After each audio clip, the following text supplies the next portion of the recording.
မိမတင်လုံးငါးတွေထည့်စားလေ ရှင်တော့ဟိုကလေးတွေနဲ့တောက်တာနည်းနည်းများသွားလို့တိတ်မဆဘူးမဟုတ်လားရှင်လည်းမပြောချင်ဘူးနော် တင်လုံးရေမနဲ့ရတဲ့ကဖျဲခင်းသွားကြည့်အောင်ပါပဲခုကလည်းနီးပြီဆိုတော့ခုနှစ်ဖျဲကတော့ချောတယ်ဟေးငါမိမတင်လုံးလို့ပဲစီးပွားရေးပြည်လဲမယ်ထင်တာပဲခုနှစ်တော့ငါမြေတို့ဒီနေ့တော့အရက်မတောက်နဲ့ကွာအတီးသွားချရအောင်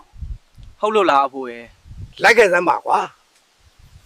အဖိုးကအတီးဆိုလို့အကောင်းမှတ်တယ်ဖျဲသီးဖြစ်နေတာဟုတ်မနှက်ပြန်တိုက်မယ်ကွာမင်းတို့ကလည်း ဒူးနဲ့လားဖို့